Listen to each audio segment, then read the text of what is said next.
صل على سيدنا ومولانا محمد وعلى سيدنا علي وسيدتنا فاطمة وسيدتنا زينب وسيدنا حسن وسيدنا حسين وعلى آله وصحبه وبارك وسلم وسيدنا حسين وعلى آله وصحبه وبارك وسلم. الحمدللہ رب العالمین والصلاة والسلام علی سید الانبیاء والمرسلین.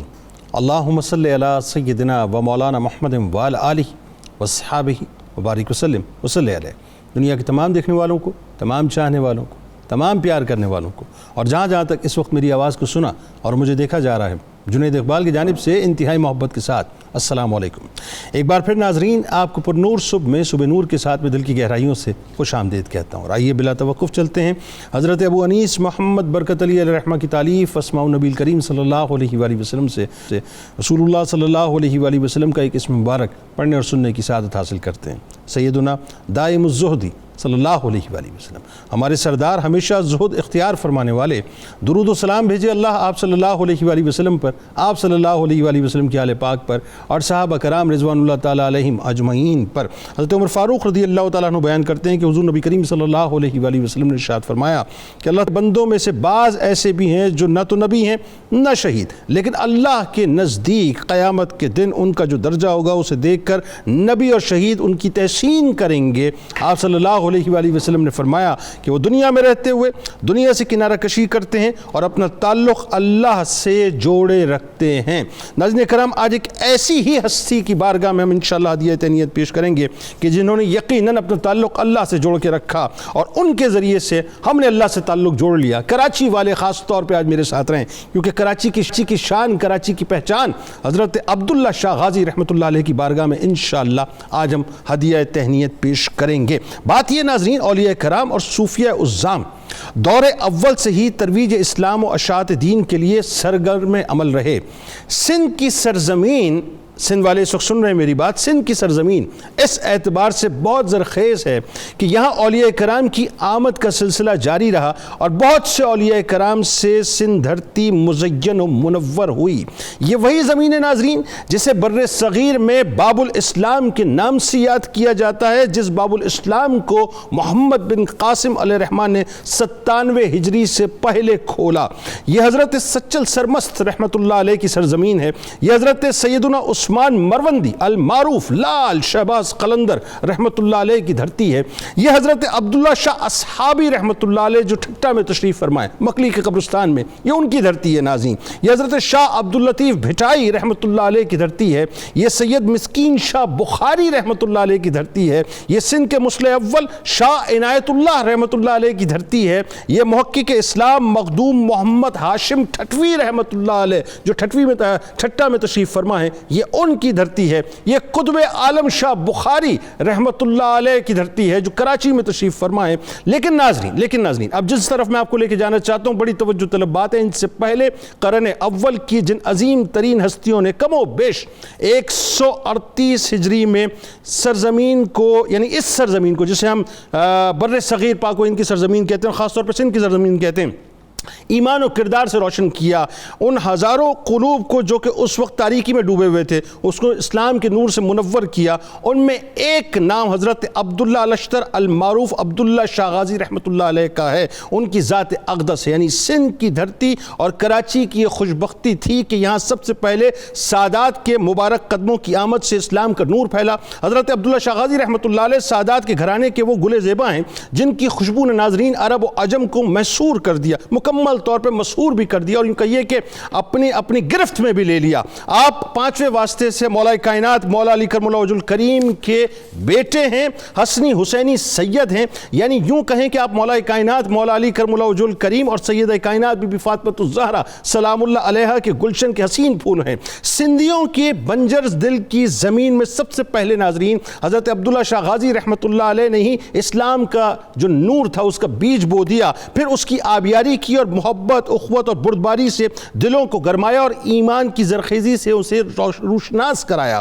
یہ آپ رحمۃ اللہ علیہ کے قدموں کا فیضان تھا کہ کراچی کی سرزمین، اب میں بڑی اہم ترین بات کرنے جا رہا ہوں ناظرین، اور یہ اہل نظر، اہل علم، اہل تصوف فرماتے ہیں کہ کراچی کی سرزمین جو ایک زمانے میں مچھیروں کی سرزمین کہلاتی تھی، آپ کے دم قدم کی برکت سے پاکستان کی معیشت کی ریڑھ کی ہڈی اور مین ریونیو جنریٹر بن گئی۔ آپ دیکھیں کہ آج 70% پاکستان کو کراچی ہی کما کے دیتا ہے۔ 1300 سال کی ناظرین قدیم تاریخ ظاہر ہے وہ اس وقت محو ہے، لیکن میں آپ کو ایک اہم ترین بات بتاؤں کہ گزشتہ ایک صدی کے معلوم ریکارڈز کے مطابق اس بات کی تصدیق ہوتی ہے کہ اس صدی میں کتنے ہی خطرناک سمندری طوفان نے کراچی کا رخ کیا، لیکن اچانک یہ طوفان اپنا راستہ بدل نکل گئے۔ گزشتہ صدی میں کراچی کے ساحل پر بہت سے طوفانوں نے حملہ کیا۔ مئی 1902، جون 1907، جولائی 1944، جون 1964، دسمبر 1965، مئی 1985، نومبر 1993، جون 1998، مئی 1999، مئی 2001، اکتوبر 2004، جون 2007، نومبر 2009، جون 2010، نومبر 2010، اکتوبر 2015 کے وہ مہینے ہیں جب کراچی کی جانب خطرناک ترین طوفان جسے سائنسی زبان میں سائیکلون کہتے ہیں آنے کی پیشگوئی کی گئی۔ لیکن وہی بات ہے کہ ناظرین یہی کہا جاتا تھا کراچی اب ڈوبا، تب ڈوبا، اب ڈوبا، تب ڈوبا، مگر بعد میں کوئی بھی طوفان کراچی سے نہیں ٹکرایا بلکہ اپنا رخ بدل کے ٹھٹھا بلوچستان یا گجرات کے ساحلوں پر نکل گیا۔ یعنی شدت ہوتی تھی لیکن وہ شدت ہونے کے باوجود بھی کراچی محفوظ رہتا تھا۔ اہل نظر یہ کہتے ہیں کہ یہ حسنی حسینی سید کا فیضان ہے، یہ اللہ کا فضل ہے کراچی والوں پر کہ اللہ تبارک و تعالیٰ نے ایک ایسی چوکھٹ کی چوکی سجا کے رکھی ہے کراچی میں کہ جس نے سمندر کے تمام طوفانوں سے کراچی والوں کو محفوظ رکھا ہے۔ اللهم صل على سيدنا ومولانا محمد وعلى سيدنا علي وسيدتنا فاطمة وسيدتنا زينب وسيدنا حسن وسيدنا حسين وعلى آله وصحبه وبارك وسلم اللهم صل على سيدنا ومولانا محمد وعلى سيدنا علي وسيدتنا فاطمة وسيدتنا زينب وسيدنا حسن وسيدنا حسين وعلى آله وصحبه وبارك وسلم۔ حضرت عبداللہ شاہ غازی رحمۃ اللہ علیہ کا بنیادی تعارف، خاندانی تعارف، فضیلت، فضائل، خصائص۔ بسم اللہ الرحمن الرحیم۔ قل لا اسألکم علیہ اجرا الا المودۃ فی القربہ، صدق اللہ العظیم۔ آج کا جو پروگرام ہے وہ ایک عظیم المرتبت مجاہد فی سبیل اللہ، جو مجاہد بھی تھے، غریب الدیار اور غریب الوطن مسافر بھی تھے، مبلغ بھی تھے اور محدث بھی تھے، اللہ، اور اس کے ساتھ ساتھ سب سے بڑا شرف آپ کا کہ اہل بیت اطہار کے اس عظیم خاندان کے سرسبد گل تھے۔ سبحان یہ نام نامی اسم گرامی جو تمام سندھ والوں کے لیے نہیں بلکہ پورے پاکستان اور سارے ہند والوں کے لیے اللہ کا فضل و کرم ہے۔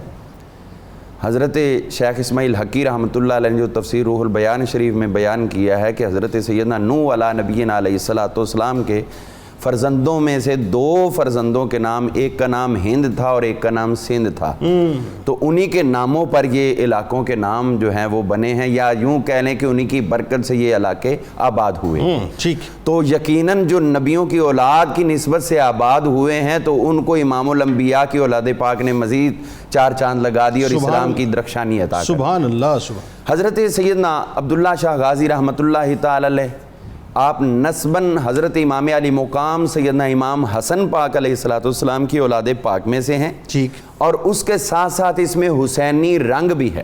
آہا، آپ کے والد محترم، ان کا نام حضرت محمد نفس الزکیہ، اور یہ وہ عظیم المرتبت ہستی ہیں کہ جن کے دست مقدس پر امام مالک نے بھی بیعت کی تھی، امام اعظم ابو حنیفہ نے بھی بیعت کی۔ سبحان اللہ، سبحان اللہ۔ ان کے والد گرامی حضرت سیدنا عبداللہ المحض رضی اللہ عنہ، کہ جن کے اوپر 92 نے الحمدللہ کئی پروگرام کیے ہوئے، اور ان کے اوپر ان کے والد گرامی قدر حضرت سیدنا امام حسن مثنیٰ، سبحان، اور حضرت امام حسن مثنیٰ امام علی مقام امام حسن پاک کے فرزند ارجمند ہیں، اور ان کے گھر میں جو ان کی زوجہ محترمہ ہیں وہ حضرت فاطمہ صغریٰ، جو حضرت امام علی مقام امام حسین پاک کی صاحبزادی۔ سبحان، یعنی اس طرح سے حسنی حسینی رنگ آپ کے اندر آ گیا۔ آپ کے اندر آپ کی ولادت باسعادت سن 98 ہجری میں ہوئی، ٹھیک ہے، اور آپ کی شہادت جو ہے وصال پاک آپ کا وہ 151 ہجری میں ہوا، اس اعتبار سے تقریباً 53 برس آپ کی ظاہری عمر مبارک۔ سبحان اللہ۔ اور آپ مدنی بھی ہیں، مدینہ شریف جی، مدینہ منورہ میں آپ کی ولادت باسعادت ہوئی۔ 2 آپ کے بھائی تھے، ایک کا نام حسن اور ایک کا نام علی۔ آپ کی اولاد امجاد کا جو ذکر ملتا ہے اس میں ایک آپ کے لخت جگر ہیں جن کا نام ہے محمد، اور انہی کی نسبت سے آپ نے اپنی کنیت ابو محمد رکھی۔ سبحان اللہ۔ ان کے آگے 5 بیٹے ہوئے ہیں، حضرت محمد کے 5 بیٹے ہوئے ہیں، تو امام حسن پاک کی تمام نسل پاک جو ہے وہ انہی سے ہی آگے جاری و ساری ہوئی ہے۔ اللہ تو اس اعتبار سے نسل حسنی اور رنگ حسینی یہ دونوں آپ ہی کے ذریعے یہ چیزیں چلی ہیں، اور نہ صرف چلی ہیں بلکہ اہل پاکستان، اہل ہند اور سندھ کے اوپر یہ ان کا سب سے بڑا فیضان۔ سبحان اللہ۔ اچھا، یہ بات بڑی خاص ہے، اور یہ میں چاہتا ہوں کہ اس میں تھوڑا سا ہم رک کے ذرا سا کلام بھی کریں کہ یہ اہل سندھ، اہل ہند پہ تو یقیناً کرم ہے، لیکن اس کرم کو ہم بھی اس نگاہ سے دیکھیں کہ جو اہل بیت کی محبت ہے اس کے علاوہ ہمارے پاس کوئی چارہ ہے نہیں، وے آؤٹ نہیں ہے، یہی ہے جو کچھ بھی ہے، ابتدا بھی ہے، انتہا بھی ہے۔ جی بالکل اسی طرح ہے، اور یہ شرف ہے ہم لوگوں کے لیے، ہم لوگوں کے لیے یہ شرف ہے کہ ہم نے اہل ہند اور سندھ پاکستان والوں نے کلمہ طیبہ اہل بیت اطہار کے دست مبارک سے پڑھنے کا شرف حاصل کیا، اللہ، اور انہی کا دیا ہوا ہی فیضان آج تک جو ہے وہ اسلام کی صورت میں جاری و ساری، اور انشاءاللہ یہ قیامت تک جاری و ساری رہے گا۔ اور ادھر سے یہ آقا فرمایا کرتے تھے کہ مجھے ٹھنڈی ہوا اور خوشبوئیں آیا کرتی، تو یہ اصل میں اہل بیت کے ساتھ محبت کے ایک اظہار کا حضور علیہ السلام نے لطف لے کر انداز بیان فرمایا۔ تو یہاں پر ہم یہ دیکھتے ہیں کہ جب آپ کی تشریف آوری ہوئی ہے یہاں سندھ کے اندر، تو اس وقت یہاں کا جو گورنر تھا عمر بن حفص، یہ قبیلہ بنی عتق کا تھا۔ اچھا، اور قبیلہ بنی عتق وہ ہے کہ جس قبیلے سے اسلام کے لیے بڑے بڑے مجاہد پیدا ہوئے، اچھا، جن میں اور وہ مجاہدین جن کا اہل ہند سندھ سب کے اوپر بڑا فیضان رہا۔ ان سے پہلے یعنی کہ آپ کی تشریف آوری بلکہ آپ کی ولادت سے بہت پہلے خود حضرت مولا علی پاک رضی اللہ عنہ کے دور مقدس میں مدینہ منورہ کے اندر ایک بچہ تولد ہوا آقا کے دور مقدس میں، ان کو لا کے حضور کی خدمت میں پیش کیا گیا۔ ٹھیک ہے، آقا کریم علیہ السلام سے عرض کیا گیا حضور ان کو گھٹی عطا کریں، آپ نے کھجور مبارک اپنے منہ میں لے کر ان کے منہ میں ڈالی، عرض کی حضور ان کا نام بھی رکھیں، تو آپ نے ان کا نام رکھا سنان، اچھا، جس کا معنی ہوتا ہے نیزہ، سنان بن سلمہ۔ ٹھیک ہے، تو یہ وہ جن کو حضور نے نیزہ اسلام کے لیے قرار دیا تھا، جب ان کی جوانی آئی، دور مولا علی المرتضیٰ شیر خدا آیا، تو آپ نے افغانستان خراسان کی طرف فتوحات کرنے کے لیے یہی قبیلہ بنی عتق کے سنان بن سلمہ تھے جن کو مقرر کیا، اچھا، اور وہ مجاہد بن کر ادھر آئے، اور وہی ہیں جو اٹک تک جنہوں نے فتوحات کی اور یہاں تک اسلام کا پرچم سر بلند کیا، اس کے بعد پیچھے بغاوت ہوئی، واپس گئے، اس کو ختم کی، پھر آگے نکلے، پھر بغاوت ہوگی، پھر واپس گئے، وہاں جنگ ہوئی، اس کے اندر آپ شہید ہوئے۔ پشاور کے قریب اصحاب بابا کے نام سے آپ کا مزار مقدس موجود ہے۔ سادات نے جس انداز سے اعلاء کلمت الحق کیا، یہ دیکھیں یہ ایک ایسی بات ہے کہ جس میں میرا خیال ہے کہ آج ہمیں غور کرنے کی بہت زیادہ ضرورت ہے کہ کوئی کمپرومائز نہیں کیا، نہ جھکے، نہ ڈرے، نہ خوف محسوس کیا۔ جو حسنی حسینی سیدوں نے کام کیا ہے میرا خیال ہے وہ رہتی دنیا تک ایک نظیر ہے۔ فرمائیے۔ بسم اللہ الرحمن الرحیم۔ بہت خوبصورت باتیں ہو رہی ہیں۔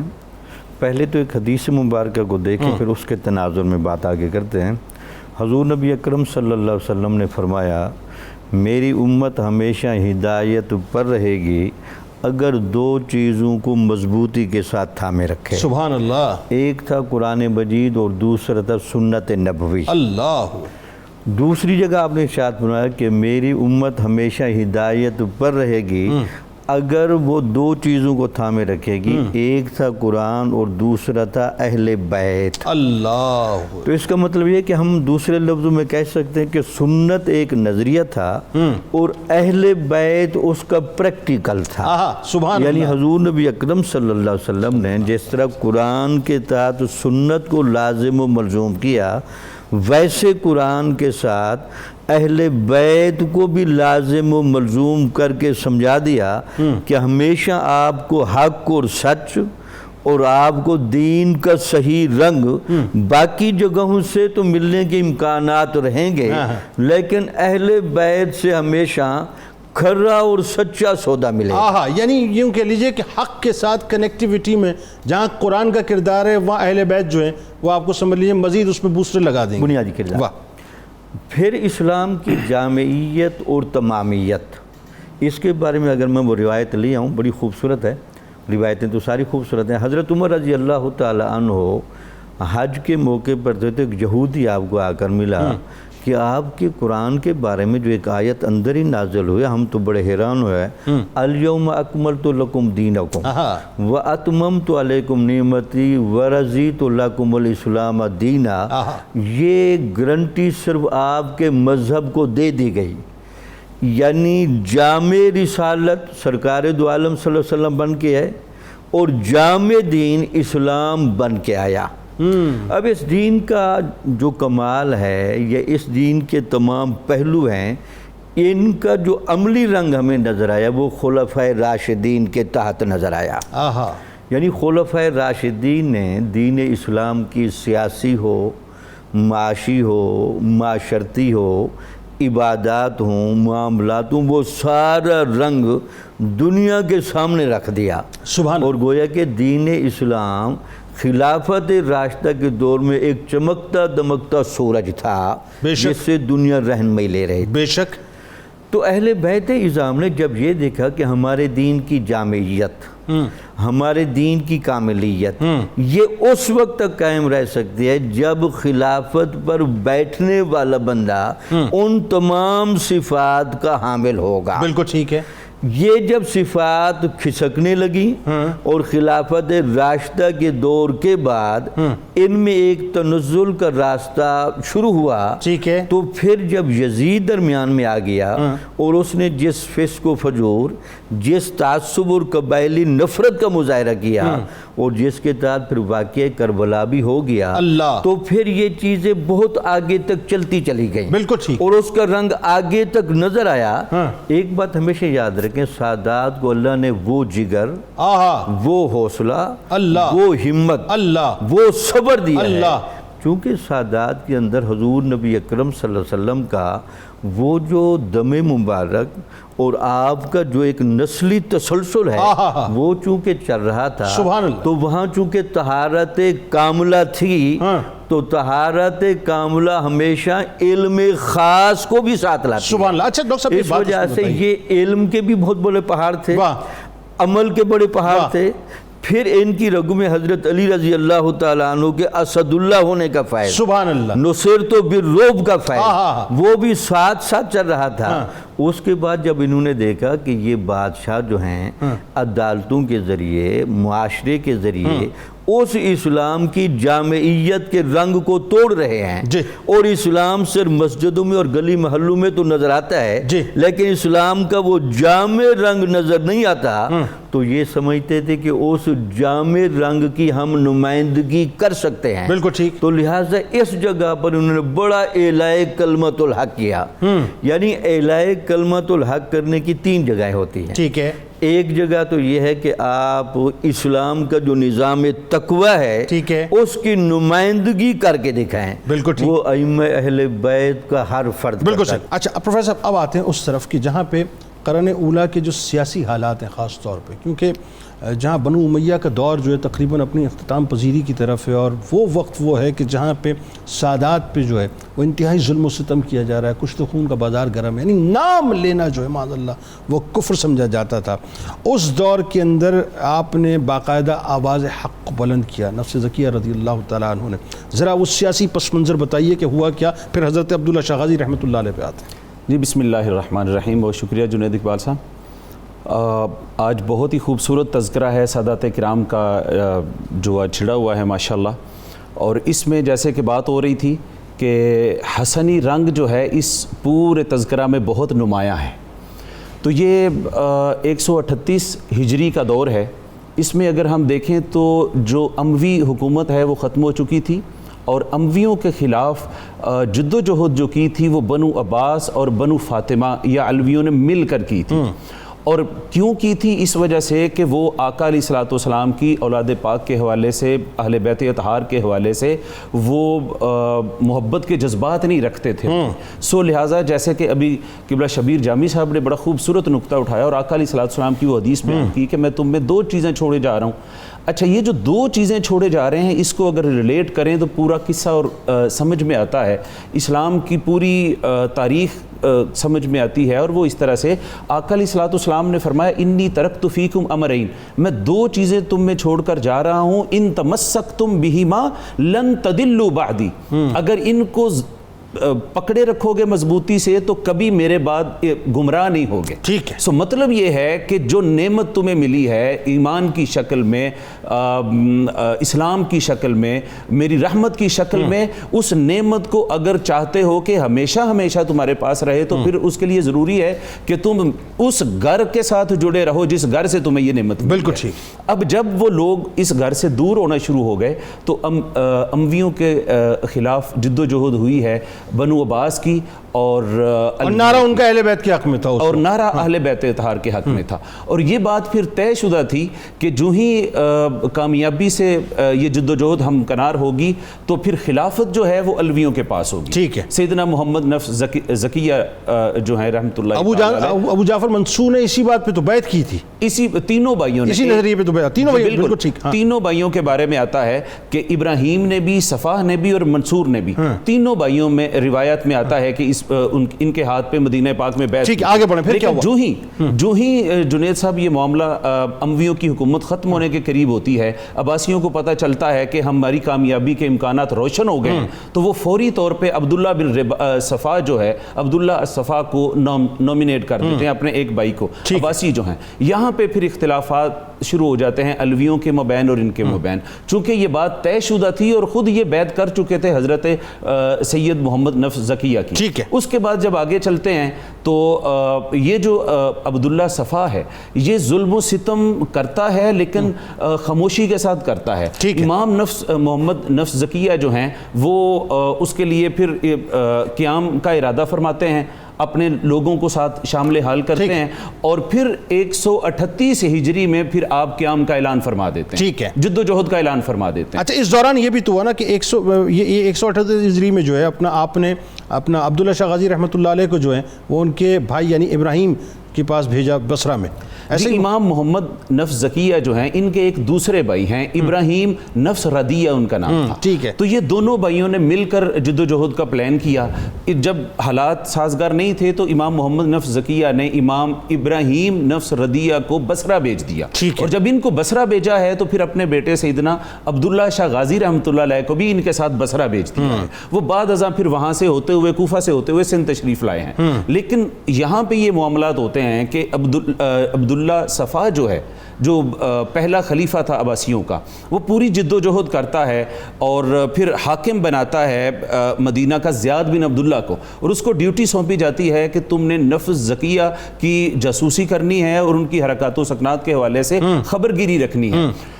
مین وائل حضرت نفس زکیہ جو ہیں ان کی جو موومنٹ ہے وہ طاقت پکڑنا شروع ہو جاتی ہے. جب طاقت پکڑنا شروع ہو جاتی ہے اور زیاد بن عبداللہ ان کو گرفتار کرنے میں ناکام رہتا ہے تو وہ کیا کرتا ہے وہ زیاد بن عبداللہ کو گرفتار کر کے پابند سلاسل کر دیتا ہے اور اس کے جگہ پہ دوسرا حاکم رباح بن منصور کو جب لے کے آتے ہیں تو وہ دوبارہ جب گرفتاری کی کوشش کی تو حضرت نفس زکیہ تو ان کے ہاتھ میں نہیں آئے لیکن ان کے والد اور چچا کو پھر وہ گرفتار کر کے ٹھیک ہے. اب یہاں پہ ایک بڑی زبردست بات ہے جو حضرت نفس زکیہ جو ہیں یہ ماشاءاللہ وار سٹریٹجیز میں اور ان چیزوں میں بڑے ماہر تھے.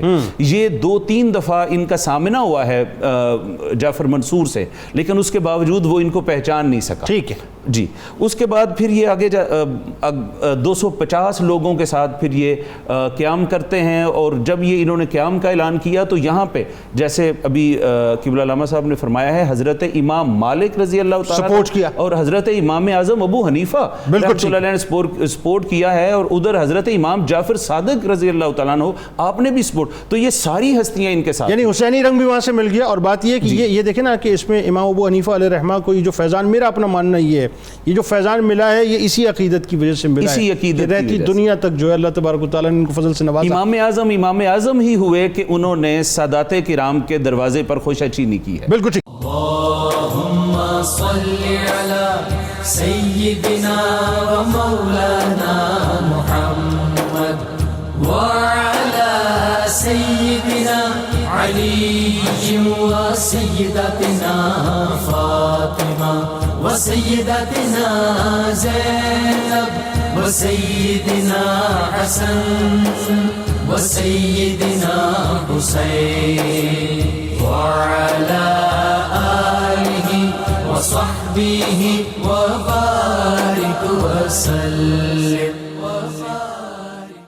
اللهم صل على سيدنا ومولانا محمد وعلى سيدنا علي وسيدتنا فاطمة وسيدتنا زينب وسيدنا حسن وسيدنا حسين وعلى آله وصحبه وبارك وسلم.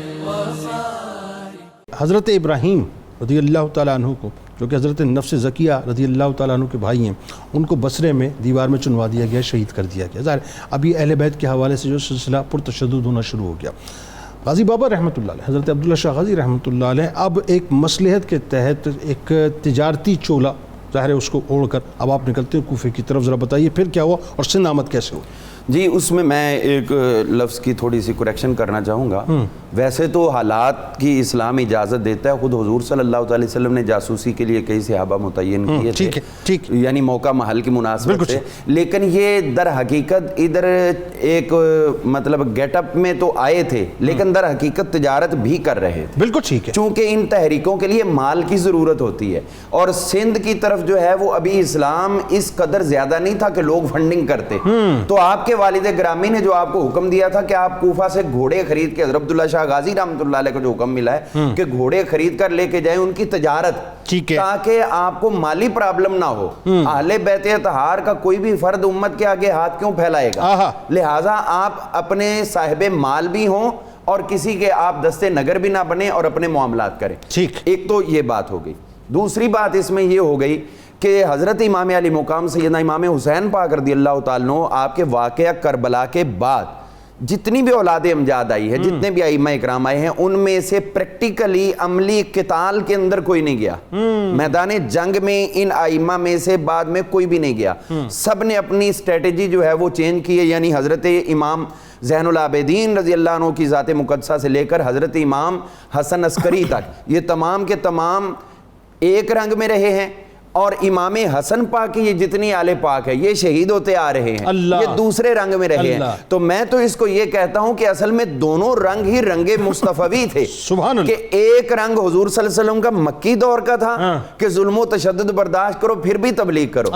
ایک دور مدنی تھا کہ ان کے سامنے تم ڈٹ بھی جاؤ اور جہاد بھی کرو، قتال بھی کرو. درست. تو دونوں رنگ حضرت امام حسین پاک کی اولاد نے مکی دور کی یاد تازہ کیے رکھی، اور امام حسن کی اولاد نے مدنی دور کی. سبحان اللہ. اب اسی رنگ کو تازہ رکھتے ہوئے جب آپ کے والد گرامی قدر کی طرف سے حضرت عبداللہ شاہ غازی رحمۃ اللہ علیہ کو، اور یہ میں اپنے سامعین کو بتا دوں کہ جو کتب احادیث ہیں یا کتب تاریخ ہیں جن میں امام محمد ابن جریر طبری نے لکھا ہے، الکامل کے اندر ابن اسیر جزری اور جتنے بھی حافظ ابن کثیر وغیرہ، ان سب نے جہاں ان کا تذکرہ کیا ہے تو کچھ لوگ کہتے ہیں جی یہ عبداللہ شاہ غازی کا تو نام نہیں ملتا، ان کا نام وہاں پر عبداللہ الاشتر کے نام سے. ٹھیک. تو الاشتر آپ کی ٹریننگ کا ایک حصہ تھا، اور اشتر کہتے ہیں جو بہترین قسم کی گھوڑا بانی کر سکتا ہو، بہترین سواری شاہ سواری کر سکتا ہو، اور جو اس کے ساتھ ساتھ جو ہے وہ اپنے گھوڑوں کو سدھا کے جنگ کے میدان میں لانے والا. تو یہ اس حوالے سے آپ کا یہ لقب تھا. اور کچھ پپوٹوں کے حوالے سے بھی بات آتی ہے کہ جن کی وہ آنکھیں جو ہے وہ پرکشش ہوتی ہیں. ٹھیک ہے. تو اس طرح یہ آپ کی ایک کیفیت تھی. اور اس میں ایک اور چیز کا میں مزید اضافہ کرنا چاہوں گا کہ جب آپ یہاں پر تشریف لائے تو 400 محبین کی جماعت تھی. راستے میں آپ لوگوں کو کلمہ پڑھاتے ہوئے آ رہے ہیں، اور افغانستان کے راستے سے آپ آئے ہیں، سندھ میں آئے ہیں. تو اس وقت جو بھی ہماری گفتگو یہاں پر پہلے ہو چکی ہے کہ یہ جتنے لوگ ادھر آئے تھے بنو عباس، میں سمجھتا ہوں کہ ایک چیز ایسی ہوئی تھی جس کی طرف توجہ کم ہو گئی، اور اسی چیز نے یہ سارے کا سارا معاملہ چینج کر کے رکھ دیا. اور وہ یہ تھا کہ حضرت محمد نفس الزکیہ رحمۃ اللہ علیہ آپ تمام معاملات کو کنٹرول کر رہے تھے، لیکن ایک چیز کی آپ نے جو کم توجہ فرمائی وہ تھا کہ فوج کو یوٹیلائز کرنے کے لیے یہ ابو العباس صفا وغیرہ ان کو آگے کر دی. انہوں نے وہ فوج پوری اپنے کنٹرول میں، ابو مسلم خراسانی وغیرہ انہوں نے رکھ کے پھر اپنے مقاصد میں استعمال کر کے اپنی حکومت کو قائم کر لیا. اگر یہ بھی براہ راست اسی طرح ان کو چلاتے رہتے تو ان کا تو کوئی حصہ ہی نہیں تھا بنو عباس وغیرہ کا اس پورے معاملے کے اندر.